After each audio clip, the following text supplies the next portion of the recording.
my name's Ian Foremans. Welcome to the mill, 27th of April, and hopefully we shall catch some of the best looking carp in Essex.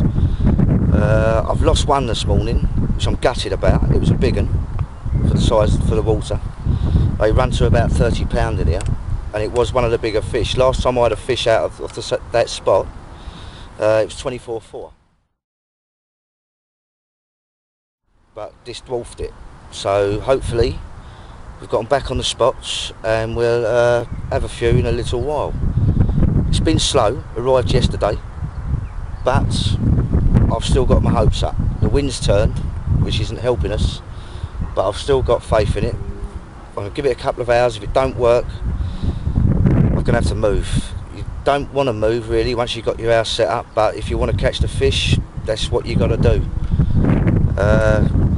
Basically the way I'm fishing at the moment, using the caviar and black pepper from Southern Specials. The boys down at Hook Carp.Also have been good to me, helped me right out with that, faced me in the right direction with a few times, especially Milky, top angler in his own right. He might be down later on, and we'll have a chat with him. But yeah, I'm going to keep my hopes up. It's still looking quite good. The weather's going to hold. So hopefully we'll have a few on the bank, and if you get to see some of these mirrors, they are absolute crackers in here. I got fed up with catching commons and other water, so I joined this syndicate, which is the Mill, Essex carp syndicates. Purely for so they're hand-picked from Orchid strain, and so there's some beautiful looking fish in here, and if we can get a few on film, you'll see what they're like, and you can make your own mind. Anyway, I'm going to sort a few rigs out, and next time you see me, hopefully we'll have a fish or two on the bank. See you in a bit. Right, we're back a bit earlier than I planned at the mill. Not because we've had a fish, but I'm just going to give you a little show around. Something really funny happening. I'm going to get murdered for it. My old lady's getting changed in the bivvy. She's come with me this weekend, and if I don't get beat up, you might get a quick glimpse. No, she shut the door, she can hear me. Never mind. But it gives me a good opportunity to show you around the mill. This is the top end, furthest away from the car park. It's like 3 separate bays. I had one along that reed line last night and nothing. And out there you'll see a clear patch, and just on the end of that clear patch there's a gravel bar. And I've dropped onto the gravel just on the edge of it, where the chod is. And I've got 2 rods on it, but it's like a hump more than a bar, and there's quite a lot of spot on it as well, so that is where I plunged into the big one this morning. So hopefully he'll be back, or his mates will be back, and I'll let you know a bit further on. That's lovely. Another one? Yeah.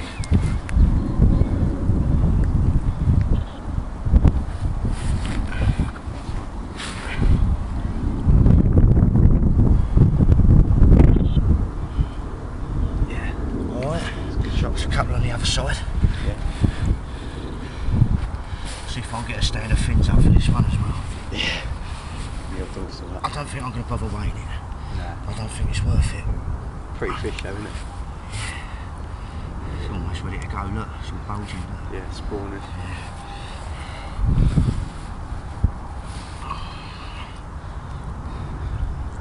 Come right in with that camera, mate, so it's just moving the fish and the shirt in it.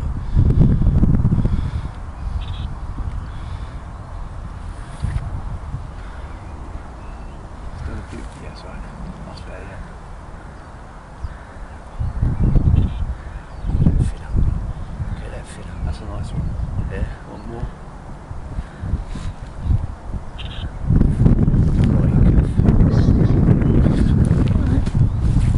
Right. And that is a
Right, you're now looking at what's left of the rig that I caught this fish on. As you can see, I have got, I'll find the focus on it, there you go. That is a size 12 mugger. It's a pop-up and a bottom bait that's been trimmed to counterbalance it so it's quickly active. There's a tiny bit of putty just above it, which is absolutely mullered. It's on a piece of silk. Called a lead clip system. It didn't throw the lead. Now, a lot of them do. Sometimes they do, sometimes they don't. But this time it didn't throw the lead, which I was panicking about. That goes onto the shrink tubing. It's not your average shrink tubing. This is the stuff from Rigmarole. It's the what they call the free fall. It's weighted all the way through, and as we run up about a metre of tubing, if I can get it in, oh, I'll just let it go, that's the divvy door in the way, you'll see that is a piece of critical mass, or like a putty, put round the top of the tubing just to hold the tail of the tubing down flat as well. That was taken at about 75 yards out to my, well, sort of front and left.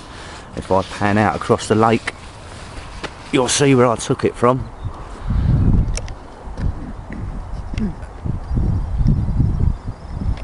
Right, just past those two coots, about there.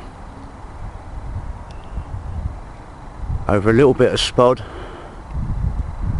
and a PVA stocking, little stick, and it resulted in that mirror that went around £15. It's one of the smaller ones, we'll say one of the smallest, about middle for in here, but gave me a hell of a fight. We tried to get the fight on DVD, but unfortunately that couldn't happen. It was a little bit of panic stations at the time. So anyway, we've had one on the bank. Just to let you know that everything's working. We've waited a fair old time for it because of the weather conditions, but we're not going home with a checkbook and pen. So happy days. Everything seems to be working well, and hopefully before we go home in the morning we might nick another one. So you're looking at one happy Ian Foremans. Well, you're not, you're looking at a lake. The one I thought was going to go off, I've seen fish moving, or just start to see fish moving, is along that margin on the right hand side. I had an oily spod mix and I've seen it, you know, just leave a couple of clear spots, so I thought there was a fish nestling down on there. The last one I expected to go off was that one on the left, but it just shows they've had enough of this wind going that way and they have come round and got on the back of it. So hopefully we might have a couple more. If we do have a couple more, we'll be back. If not, see you on YouTube.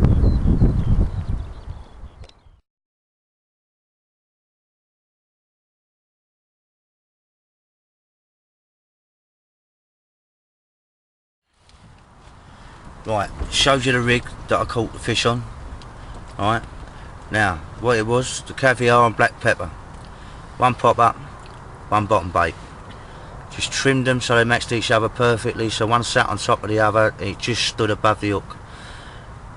Trimmed them so they fitted, then trimmed the bottom bait so it worked as the balance, and say it was critically balanced, and I think that makes all the difference. If you speak to anyone or watch anyone on the telly or anything, that's what they do. They critically balance their baits. It helps because they're pecking up at it. I mean, that fish was well down on the bait. I don't know if you noticed on the other shot, when I was putting it back, I was holding it, the thing was absolutely crapping out bait. It had been over the mix, it had a right good go on it. So we know the baits are working well. I've got no complaints with them. So if you're out and about and you're anywhere, you can get hold of some of this SS1. I'd thoroughly recommend it.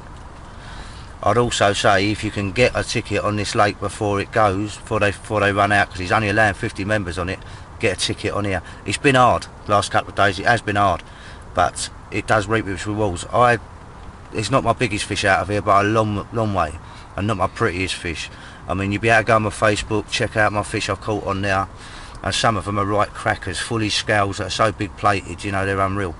That's the reason I fish this place. You're not going to catch a 40 out of here because there's not one in here, simple as that. But same token, the fish in here are worth having. They're definitely worth having. I mean, if you want your 40s, go to France like what we all do. We all go to France, we all catch a whacker, but even then you can blank out there. So it's happened to me, it's happened to a lot of people I know. It ain't as easy as people say. They're so pressured, the fisheries. A lot of syndicate waters, they're pressured as well, but when you do catch a fish out of here, it's well worthwhile. The people that I've got around me helping me, fantastic. So that's one of the reasons I put this down to my success catching fish on here, because the people I fish with.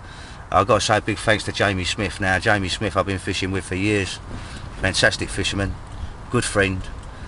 Always used to fish as a team, and between us we've had some smashing fish. So Jamie, that one was for you, mate. Anyway, I'm going to shoot off, fed up with boring with all this old crap.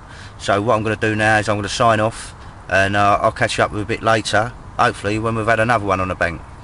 Catch up with you soon.